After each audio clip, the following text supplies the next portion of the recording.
Welcome back to another episode of Nostalgia Street, where we share the stories that shape us. We need to change that one day. That SH like a tongue twister. Me. I know. So our guest today is Holly. We will leave her nameless as we always do. We'll learn a lot more about Holly in just a second. But first, we'll start with my buddy Vince, who's going to share the strangest question of the day.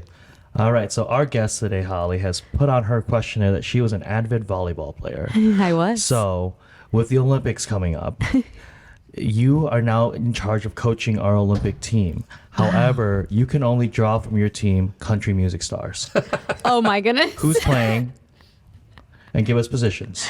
Wow. Are we talking sand volleyball? Because that would be a lot easier for me to put a team together. Let's do the best sand volleyball team you can come up with. Okay, so that's 2 members. That helps me out a lot because I don't think I can come up with 6 super athletic country stars that I feel would be an Olympic winning champion team. So as far as sand volleyball, I'm a Carrie Walsh fan till the end of time. Okay. So let's think about someone who's like Carrie Walsh. Let's see. But we didn't say that this was women's. It could also be men's. It could. Yeah, totally. And I feel like, let's see. I'm going a men's sand volleyball team, and it's going to be Luke Bryan, and it's going to be, who is my next person that's going to be great? Let's see. Cody Johnson. All right. Okay. And I'm seeing it as Luke Bryan. I've never met him in person, but he seems like he is tall. Yeah, he does. And sometimes he's more fit than other times, I would say, throughout his career. And so I'm guessing that he does have some type of personal trainer, and he probably would do really well at being my hitter. So I'm thinking Cody Johnson. I have met Cody Johnson, and he is short. I have met him, and I think I am about the same height as him. And I'm sorry, Cody Johnson, that I'm talking about your height right now, because sometimes I know that's rough. This is the most in-depth we've ever had this question answered. Well, he's about my height, but I have a feeling he's scrappy. So he is going to be more of my defensive specialist and my setter. So I will be coaching Luke and Cody, and they will take me to the very end with a gold medal. This is something that has to happen now. Country music, volleyball players. So, bonus question. Who would be the most fun duo to watch? Not necessarily the most winning duo. Ooh, okay. Oh, okay. It is, and you can mix and match like sexes. Reba here. McEntire. Okay. Oh, I love me some Reba. She's just so fun in general. Can she still get around like that, though? Oh, probably. Okay. She's timeless. All right. Reba is such a fun person. Oh, and Dolly Parton. Those are my 2 that would be fun to watch. I think we pitch a Keep fundraiser. Keep it clean. Luke and Cody versus Reba and Dolly as a fundraiser for the kids. Yes, for the kids. Somehow kids. we're going to give money to the kids. Yes. And it's Reba and Dolly. Oh my gosh. And I get to coach them. Thank you.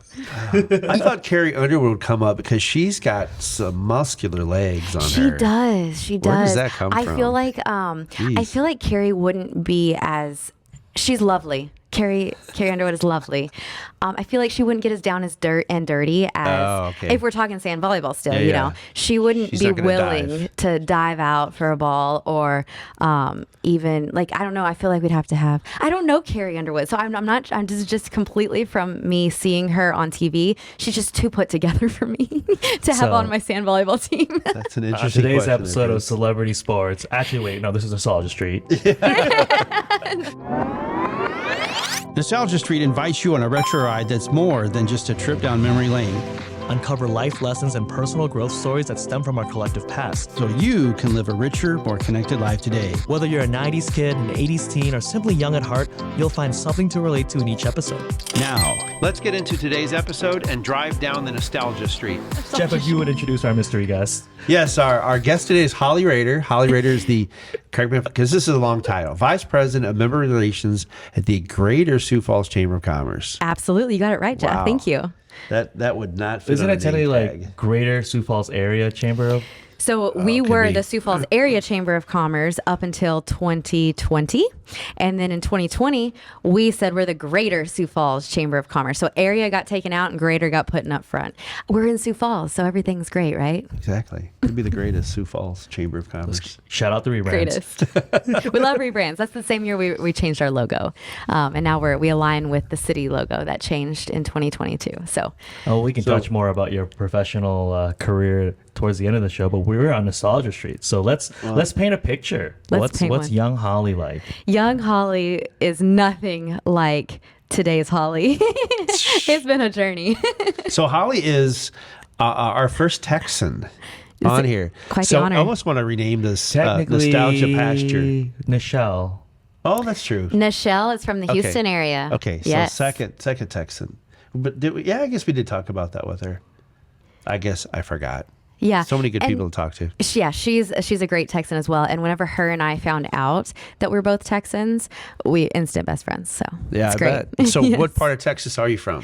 I am from South Texas. So Texas is a huge state. Yeah. And how I tell people that where I'm from, even Texans, because they don't know the town I'm from Olivia, Texas, which is more of a community. Well, no red lights, no gas station, nothing like that. But when I talk to anyone, I say I'm smack dab in between Houston and Corpus Christi. Okay. So right on the Gulf of Mexico, I'm from a mile from the water, the bay. Yeah. Grew up fishing and waterfowl hunting because it is prime area for that. So something else that's fun is because I come from an agricultural background. Whenever I moved up here, agriculture is such a different world up here than it is down in South Texas. Yeah. We run cattle on the Gulf of Mexico. Like we don't have to have a fence line because it's water. Oh, yeah. It's insane. It's very different. So there's just cows just roaming along the beaches. They are Well, not beach, but along like- the beaches of Texas. You bet. rubbing suntan That sounds lotion like on a 'em? country song. That's exactly. It should be. We just Oh. started an album of songs that people came up with while on the show, because Nathan had a couple yesterday. Watching cattle walking on the beach under the sunset. There's like a Beaches of Mexico song. Is that Kenny Chesney? I don't know. There is a song like that already, but instead it's the beaches of Texas and it's the cattle roaming them. That's it. Watch where you stand. So that's where I or grew up. walk. South Texas. Oh, Olivia. Is it just like the name, Olivia? It is just like the name All right. Olivia. I went to high school in Port Lavaca, Texas. Well, high Port school. I went to all Lavaca. of school in Port Lavaca. Interesting. Yes. So how long is your family? They have a ranch? So ranches are very different in Texas than they are in like West River, South Okay. Dakota. Sure, we ran cattle, but someone from up here that looks at our operation back home would say, yeah, that's a hobby farm. Yeah. So growing up, we ran a little over 50 head of small cow-calf commercial cattle. Okay. And whenever I say cow-calf operation for South Texas, it's also very different than up here. So we have a lot of Brahman-influenced cattle. Those Okay. are the ones with the hump. And because of the climate and the environment of South Texas. So growing up, we raised Brangus cattle, which is a cross between Angus and Brangus. Brahman. Interesting. Brangus, we're learning today. Yeah, write that down, Vince. Brangus. My background is cattle genetics and the beef industry as a whole. So Wow. we'll talk more about that later, I know. But All right. I nerd out when we talk cattle for sure. Did you name your cows? So your cattle? the cows that were in the pasture, no, but 4-H and FFA projects, yes. They all had names, and you're going to love it. Sarah Shania Reba was 1 year of my commercial heifers. My steers also always had some type of like Sawyer for Sawyer Brown. Yep. Always country themed cattle. And then I had a steer named Booger 1 year. So, I say that it was all of them, but it really wasn't. You can't be from the South if you don't name something Booger. Right. Well, I think it was supposed to be Booker, but then the K became a G. Well, he was just always so snotty about everything. That's truly why he got his name. Snotty.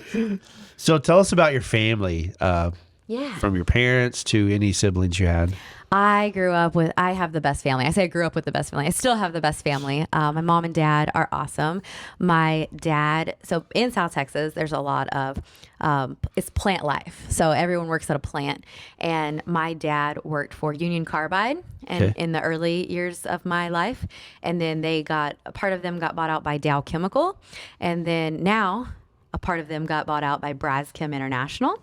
So my dad produces plastic every day. Polypropylene unit is the area of his expertise. And so whenever I had my now 6-month baby, he said, those diapers have a piece of what I do. Thank you for supporting my lifestyle.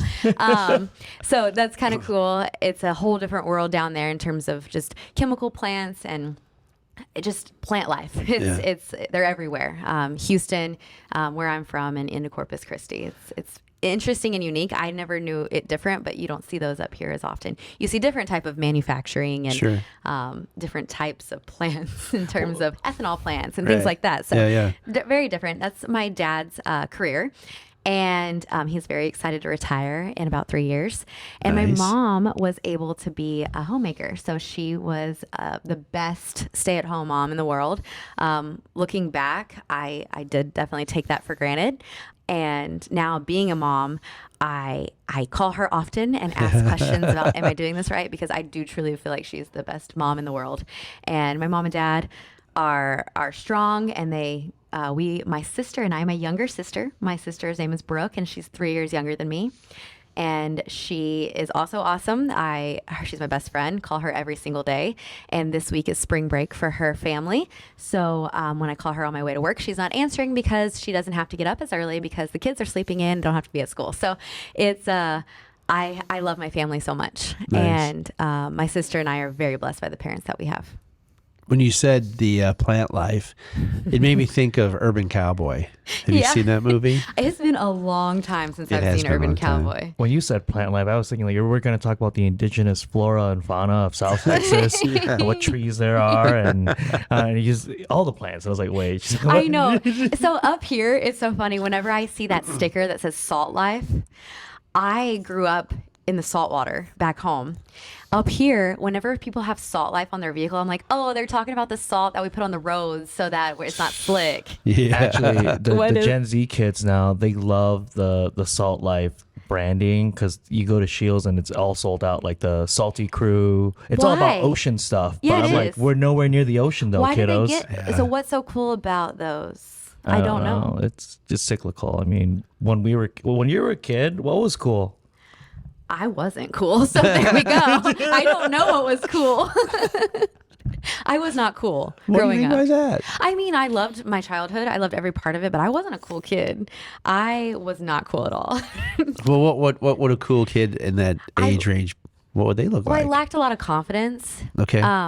Which I did gain later on in my life, but I don't think I was a cool kid at all. Like, I was very by the books. I was always the one that sat at the front of every classroom, mainly because I couldn't see. And then later on, we found out how blind I was. So, I've had contacts or glasses since the first grade. Okay. So I guess technically I can't claim that that's why I sat at the front. But I just was very by the books. And when someone was doing something they weren't supposed to, I was like, that's not right. I was that kid. I was very structured, and my younger sister is the opposite, complete opposite of that. So I was always the one that, I don't know, I wasn't cool. I had cool friends, but I didn't claim to be in their group. I don't know. I wasn't cool. I didn't have confidence. So she's destroying your question you usually like to ask. I know. Oh, dang it. Why? You don't get in the trouble then. I didn't get in trouble. Dang. I got in trouble. There's twice I remember. Well, thanks for joining us on this week's episode. No. Well, what did your sister get in trouble for? She's not fun at all. My sister was always late. Late for everything. He's like, oh, come on. I know. Well, I did get in trouble, something huge, by my parents. And then later on, whenever I did start gaining confidence, I guess I still never got in trouble. Like, it sucked being my younger sister because, like, coaches were like, if you just had the work ethic of your sister, that type of thing. Yeah. That's what So you gave your sister a complex. That's what you did. Oh, no, my sister was naturally great at everything, and I was not. I had to work my butt off for everything. Okay. Everything. But we do know something that she did get in trouble for. What was that? Well, we'll have to let her tell the story. Yeah, that's a good story. You had a certain 800-pound friend. Yes, I did. That's exactly why I got in trouble. Yeah, so tell us that. That's a huge story. I was a huge get in trouble moment. So I raised cattle for 4-H throughout my childhood, and steers. I started raising steers whenever I was in the 5th grade. So really, in the 7th grade, we had just bought this steer, and he was not completely halter broke. and a steer is they're big. Okay, so what's that mean for us Yeah. who are not used to cattle? Halter I'm broke. so glad you asked the question. Thanks. So, young people in 4-H show either heifers or steers as 4-H or FFA projects. And so steers are castrated bulls, so they cannot go forth and produce Multiply. later on Yeah. in the future. And so they are big and big teddy bears, really. Yeah. And so halter broke is how you're able to lead them around. So basically like a leash, you put it on their face, just like a horse, like a bridle. It's a halter, and you put it on, and then you are able to lead them around and showcase them whenever it's their game time in the show ring. Okay. And so this was February. And so this was my county steer in the 7th grade. So our county fair was in October. And we had just gotten him. It was very green. And we got him in January. And this was in February that this happened, because this ruined my basketball career. Baloney. I didn't like basketball at all. I didn't like it. Did this guy have a name? Yes. This was, what was his name? Duke. It was Duke. Duke. Yes, this was Duke. And so this was really fun.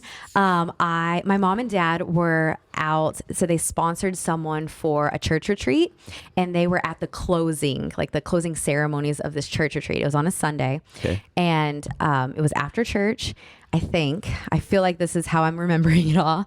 And so we were at my granny and papa's house, which my granny and papa, they lived a mile down the road. And my cousin was also with my sister and I. And my cousin and I rode electric scooters from my granny and papa's house to our house to feed. I was only supposed to feed my steer, and I think I was supposed to feed the horses too. So I fed the steer, but then I was like, Morgan, that was my cousin's name, Morgan, let me show you how far he's come. And so I got him on his halter, and I had him tied up to, we were in the trap. So it was like a paneled fence, and I had him tied up to a fence post, and I was starting to brush him. And Morgan comes up from like an angle, and he couldn't see her. And she starts petting him. Well, he flips around and traps both of us against this paneled fence. Oh. She was on the back end of it. So I'm up front. She was on the back end. And so she was able to get out. He rears up and slides down my right leg several times. I don't know how many times, because it happened so fast. I'm thinking at least 2. But an 800-pound steer, I still have the scar tissue, like where you can feel where the end of his hoof was. But my fibula got broke up, so like where he had hit and then slid down, because he kept rearing up, trying to get out off the fence. Yeah. And so anyways, I tell stories long. So my mom, my dad, and my uncle and my other cousin, they're all a part of the volunteer fire department and EMS in our community. Time to put it to work. So, my uncle and my dad were both at this retreat. And my cousin, who was in high school, I remember him like being like a hero of the day. So I crawled to the chute so that I could get away from the steer. Morgan runs to the house and calls on the landline, my granny. My granny calls 911, and then an ambulance shows us. I'm like, I'm fine, because I knew how in trouble I was going to get. Yeah. I was going to get in such trouble. And I was like, I promise I'm fine. I don't need anything. I didn't cry at all until I saw my mom and dad in the emergency room. And I was like, I am in such trouble. That's all I could think about was how they told me specifically, only feed him. Yep. No, there was no one there. So anyways, I remember my cousin flying over the fence. Like I can just remember him, and like he was there. My family was there. And then we rode in the ambulance, and I knew all of the folks that took me. Yeah. Galen was driving the ambulance. Ruben was right next to me Small in town. the ambulance. Yeah. And I told Ruben, can you please tell Galen to slow down, because my leg kept bumping on the really rough cutoff road that in order to get into town. Yeah. It was so rough. So anyways, I got in trouble big time for that, but it was like a nice trouble, because they also felt so bad that I was in so much pain. And anyways, ouch. So Any you blood? I can't remember if there was blood. So you didn't cry from the pain, but you cried because of the realization that you were in trouble. I did. I know. I'm really. cookie. It's messed up, and I think adrenaline was pumping so much. My adrenaline was pumping so much. I didn't even realize how much pain I was in until like I finally had my mom and dad there. You know. I don't know. Wow. I got in trouble for that one.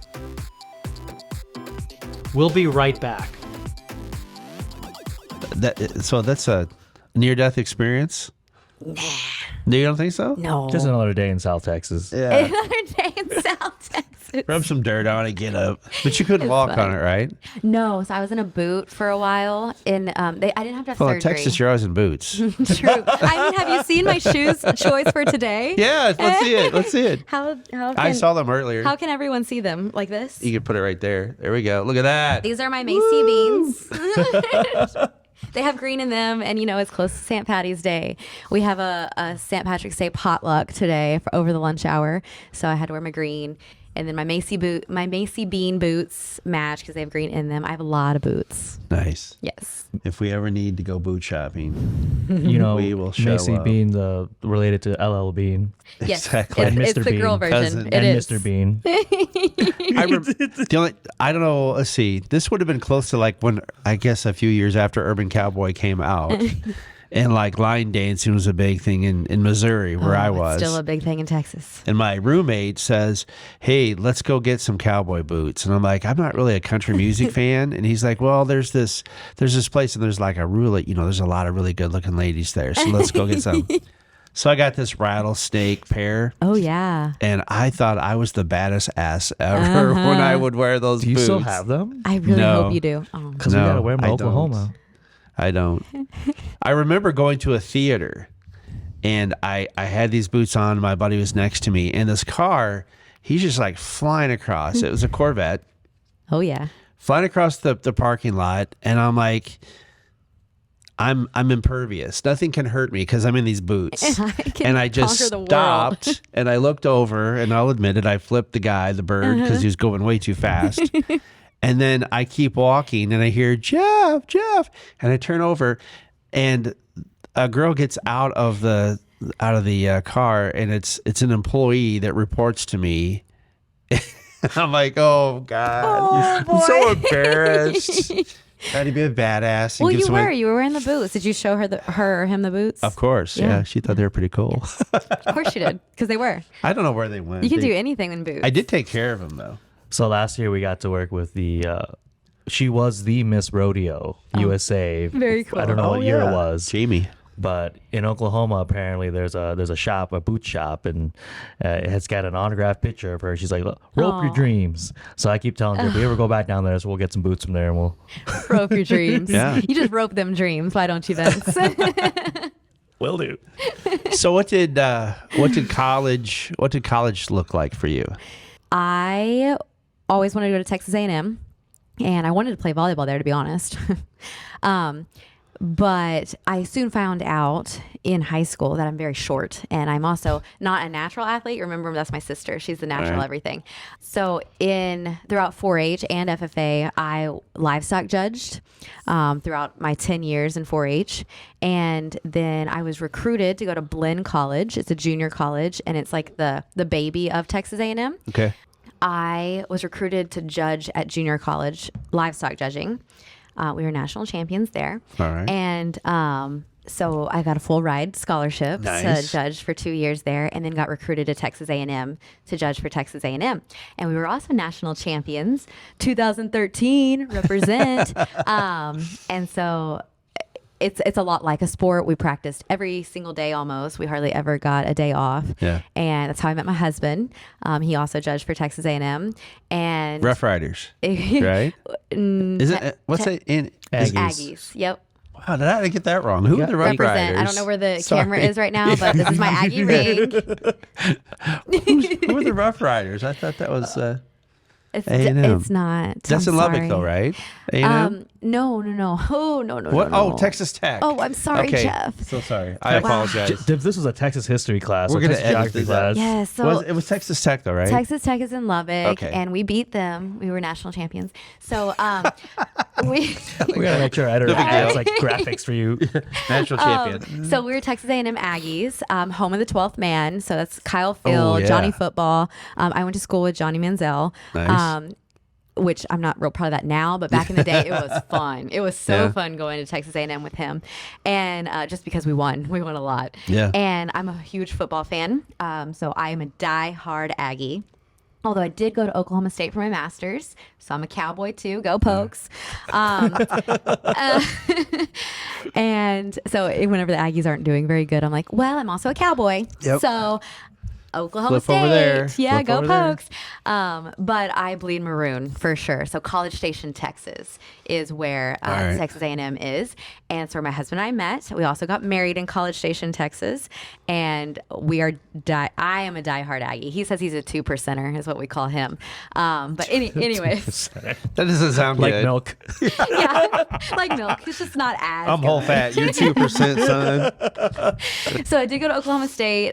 So my bachelor's degree is in animal science. I thought I was going to be a veterinarian.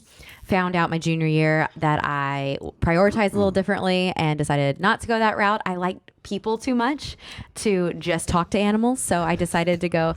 At Oklahoma State, I was ag communications was my emphasis, but it was international agriculture was my degree, and I spent 3 months in Australia working on my thesis, and so it was a blast. I love Australia, and I say honestly, if I wasn't already in a relationship with my now husband, I would have stayed in Australia and I would probably got my PhD there. That's how much I loved it.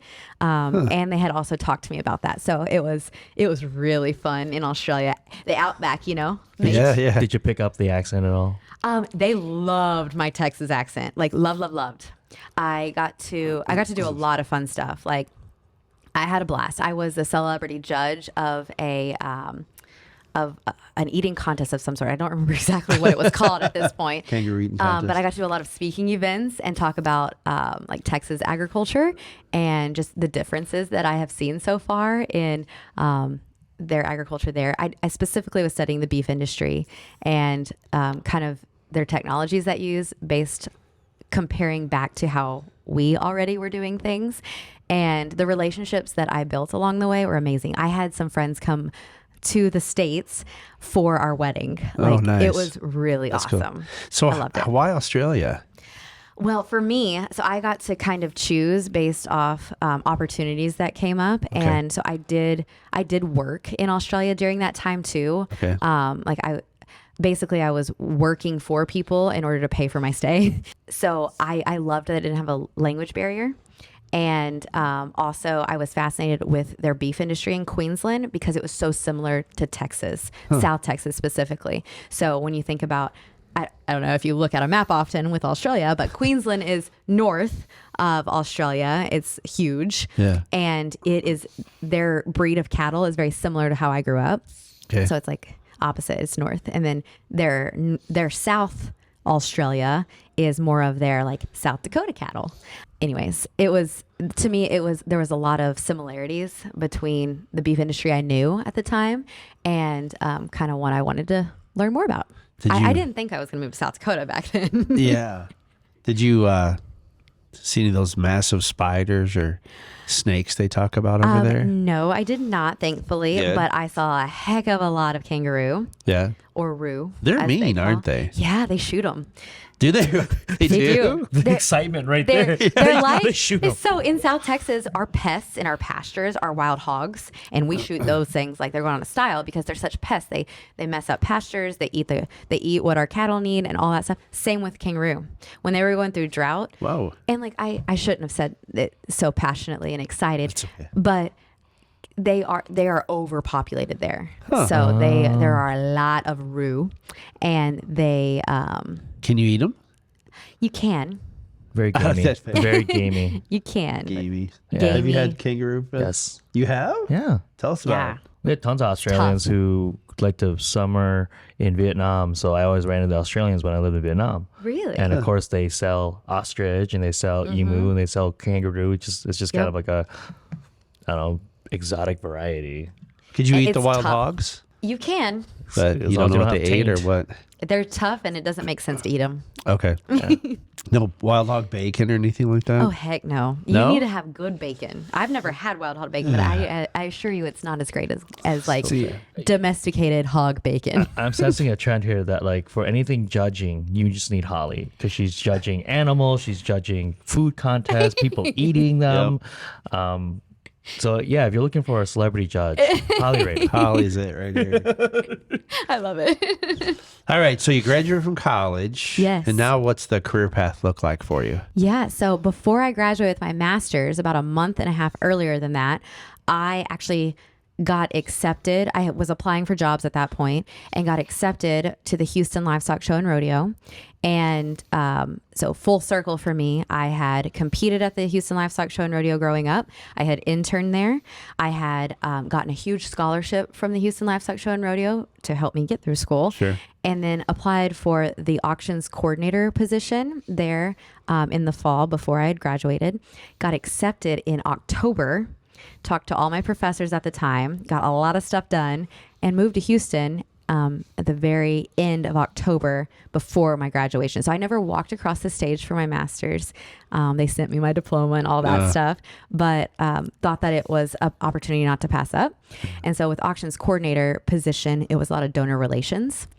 And I got to have such a prime experience right out of college, getting to work with Houston's wealthiest, really. Yeah. And I organized all of our buyers events.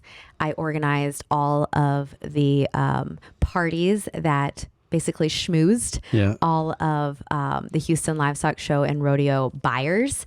And whenever I say a buyer at Houston Livestock Show and Rodeo, in order to get into the Silver Spur Club, which was one of our elite clubs, you had to spend at least $25,000 annually just in the auctions. Wow. And so for us, and we had a great pile of those. So what I got to do was amazing. Like a steer at the Houston Livestock Show and Rodeo, the grand champion steer that walked across the stage, went for close to it was insane.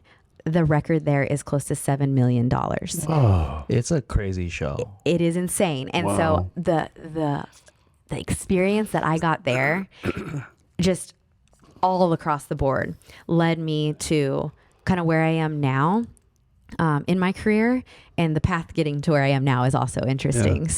My now husband, proposed in 2017, but a month before that, he sent me a agribusiness manager position for the Sioux Falls area Chamber of Commerce at the time. In April of 2017, he sent me that, and I was like, what we doing, buddy?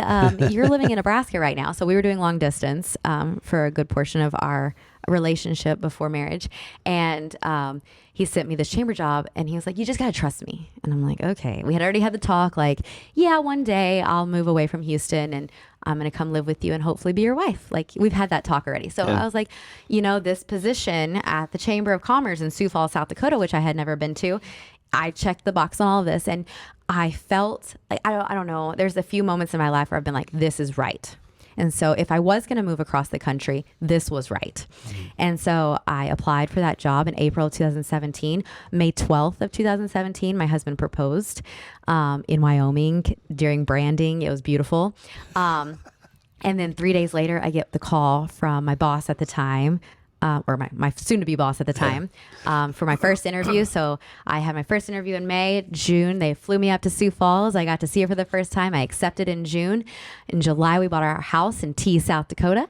And in August of 2017, I started my job as the agribusiness manager of the Greater Sioux Falls Chamber of Commerce. There you go. And then, as you can probably tell based on a little bit of my background now, people is what my gig is. I love getting to help people and truly their business thrive. Sure. And so there's a lot that happened, but now I'm the VP of Member Relations at the Chamber of Commerce. So a lot of what I learned in Houston has been able to help propel me into where I am today. Yeah, Houston's a tough town. If you can make it there, Ooh, you can make it here. It was tough. I lived there 2 years as a single woman by myself. My apartment got broken into. Oh. I had to move real fast. I never went back in there by myself. It was tough. There was a lot of growing up I did in Houston. It was tough. We took I went to school in Chicago, but I lived in Houston for a year. I and a remember half. you saying that. And I remember our spring break trip of like 2013 or whatever.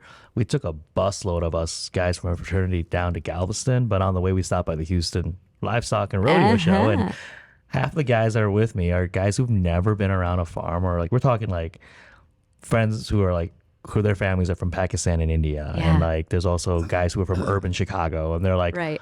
what is this? We're walking around the rodeo and they're like, there's a bunch of like cows and there's a bunch of sheep and horses and they're big. And they're like, I've never seen this big. And when they start looking at the dollar amounts and they're like, that's the price of a car. That's the price of a house. I mean, it's the price of like 12 houses, you know, like it is insane.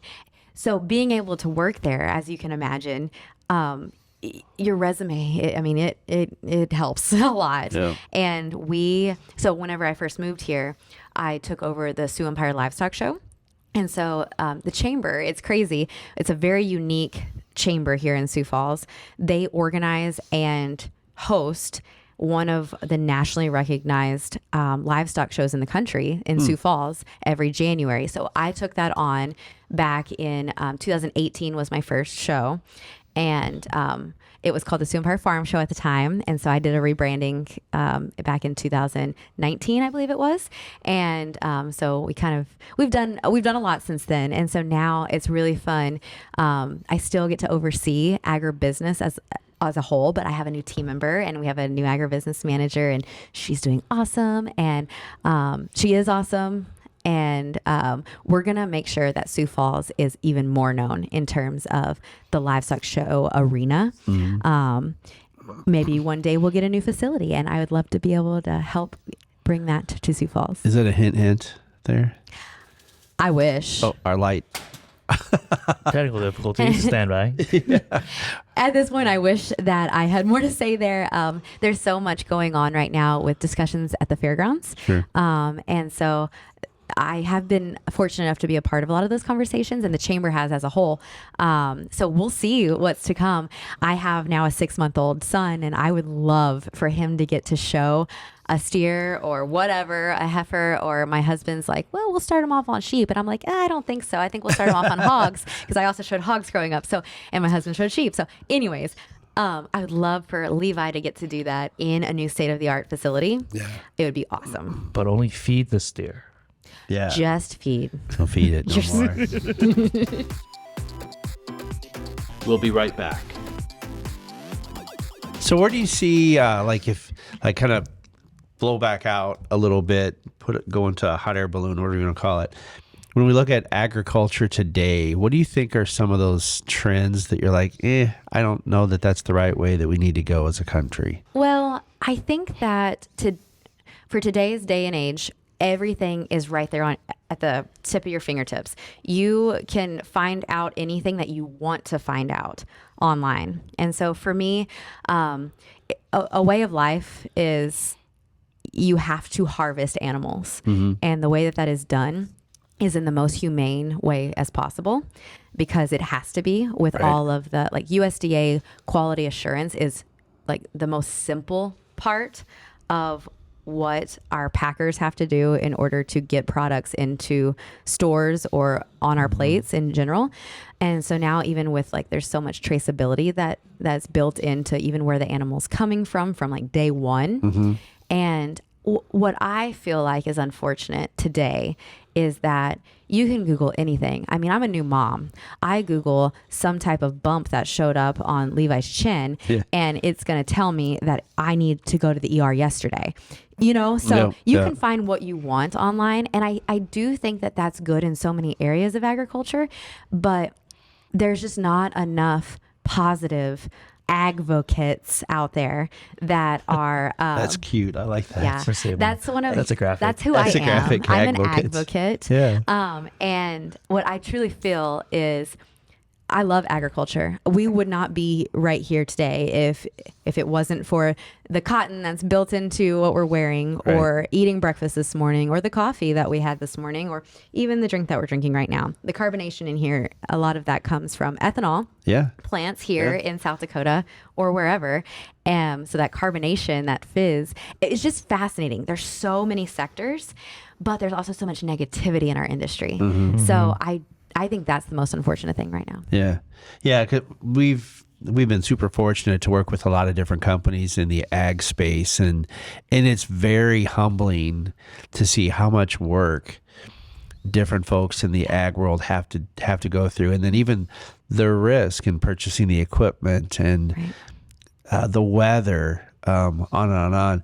No, the thing that I'm kind of like, what the heck is this impossible meat, the lab grown stuff? Like, what are we thinking? I don't understand that. You know, what I will say to that, because I am a very optimistic person, with the projections of how many people are continuously coming into our nation, but even in our world with population increase, there might be a day where we have to have some type of lab meat in addition to all of our traditional agriculture. Yeah. And to think that we haven't already gone that way in some areas, we have. This morning, I was at Starbucks and I wanted to try something new on their food menu. Yeah. I always go for the egg bites, and I wanted to try something different. And I was asking about one of them, and she's like, "Oh, that's a plant-based meat." And for me, I went, "Oh, no thanks." Yeah. But plant-based, it's still ag too. So Sure. you talk about impossible and it being grown in a lab. That's one talk. But then plant-based, it's also agriculture. Like all of it is. Yeah. So that's where I think negativity happens. When you talk about GMOs and people put their noses up, we have to have GMOs as well in order to feed America and the world. Yeah. So every sector even can do a better job in agriculture of being more supportive of the other. I'm not saying it's like anyone who doesn't think agriculture is important to them. I'm talking about like even in the industry, there's negativity. I'm a very positive person though. So world peace speech. Well, what's up with this small nostalgia pasture platform we have here today? What? That sounds like a retirement home. Thank you, Vince. Thank you very much. Pasture. We're throwing them out Jeez. on the pasture now. I'm gonna create one now. Out of the pasture. What's a myth about agriculture that you're like, oh, if only people really knew the truth?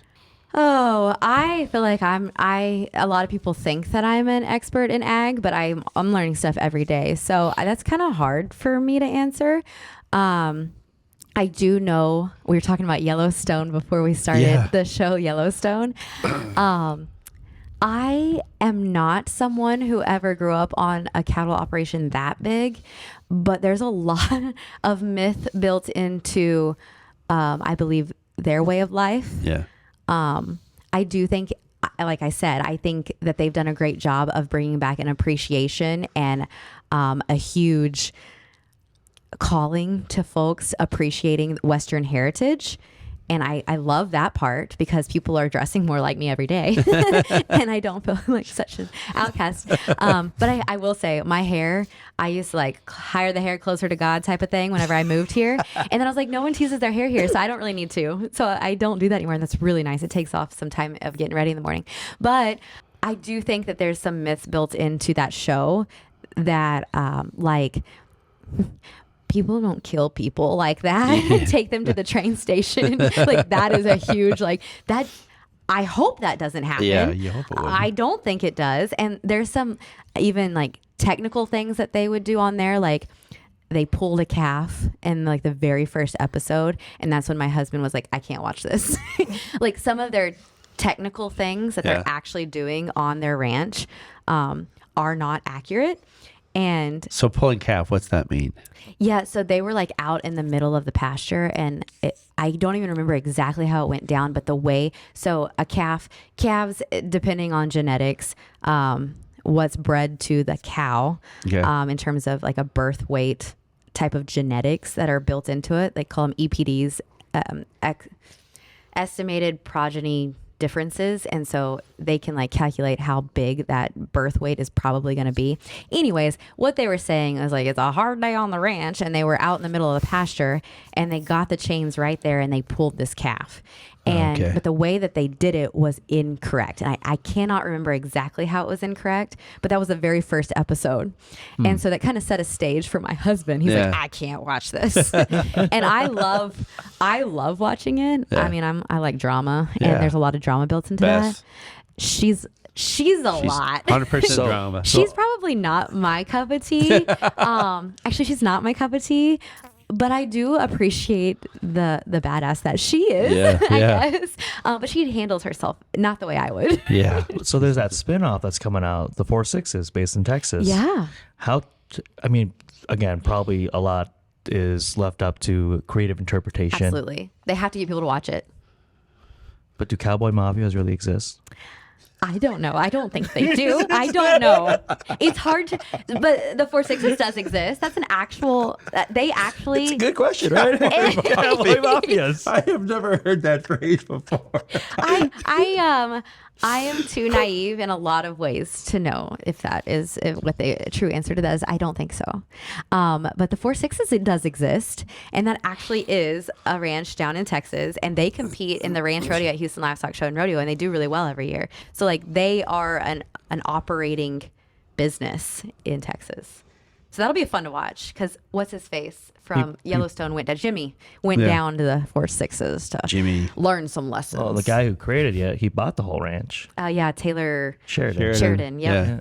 So those, we're getting way off topic. I apologize, but those bunkhouses, whatever you call it, like what you see in Yellowstone, is that real? Do they have a big squad of guys and they just all bunk together? Well, like I said, I come from a very small cattle operation, but when I was in Australia, that's how I lived. Yeah? In a bunkhouse? It wasn't the same. You just played poker and ate beef stew? No, it wasn't the same. Drank lots of beer. That's the Falstas. It was definitely not the same, but like I was in a house. I had my own room. Thankfully, I was one of the only women. I was the only woman. Yeah. I had my own room. I had to share the bathroom. You know, like it was like I was roughing it. And I know that like if you're working for a ranch, they do bunk you. Yeah. Every operation's different, but like I think about some of my friends in Texas and they have, workers and they house them. And it's like if it's a barn dominium, like a part of their barn that they live in and stuff like that. So barn dominium. That sounds so rough. I know that sounds pretty bougie actually. So yes, it is, but I don't think that they brand people. Yeah. That's the cowboy mafia. Cowboy. Gosh, what a term. Trademarking that. It's a lot. So you've been here for 7 years now. Yes. And you've kind of noticed now that our part of the world, our country, tends to lag behind in certain areas as far as trends and all that. Mm-hmm. Are there trends, whether they're Texan or Australian or anything else you can draw your experience from, that you wish would become a trend here? That you want to bring here? Well, yeah, absolutely. So we now have Kendra Scott in Target. That's exciting. Kendra Scott jewelry is something that I love. Kendra Scott, she's from Austin, Texas, and her jewelry is something I've worn since she built her empire of a business. So now Target has Kendra Scott. So fashion is something, yes. There are a lot of fashion pieces of my life that are becoming easier. Kendra Scott's one of them. Chick-fil-A was awesome to get. Yeah, it was. Buc-ee's. Has anyone heard of Buc-ee's? Is that a gas station? Convenience store? It's not just a convenience store. Oh. It's convenient because you walk into it and it's practically a mall. I asked them if they had a wedding registry. That's how much I love Buc-ee's. Wow. So next time you're in Texas, make sure you go to a large Buc-ee's.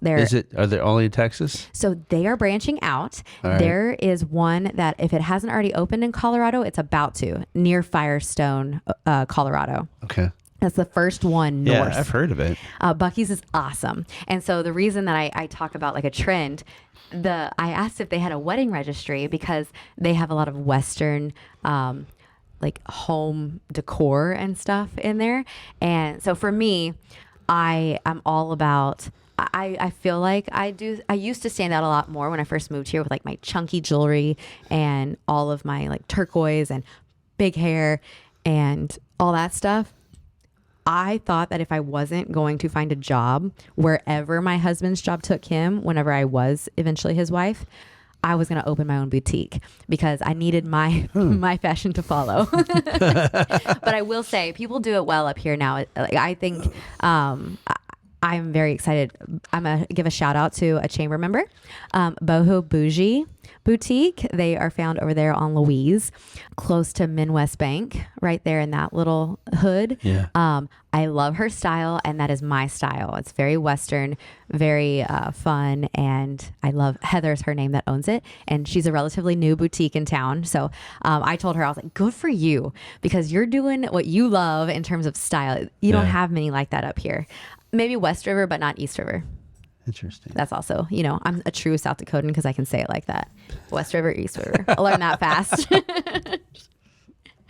Well, our time is coming to a close quickly. Yeah. I learned so much about you that I did not know about. Well, I feel like that took such a turn based on what I thought we were going to talk about. Really? Like, we didn't get to talk about like me playing Sims back in the day or Polly Pockets and stuff like that. It's just crazy. We always have a sequel to these episodes. Okay. For sure. Well, it's fun. I loved For sure. it. I loved getting to talk with y'all today. Yeah. Thank y'all for having me on. It was quite an honor. So before we go, There we go. Yes. to close the show, we always ask our guests, what's that thread that you find in your past, whether it's a story, a quote, an experience with a formative teacher, your family, or whoever. Right. Could you paint that picture for us? What is that you've taken with you from your past that still helps you guide your present?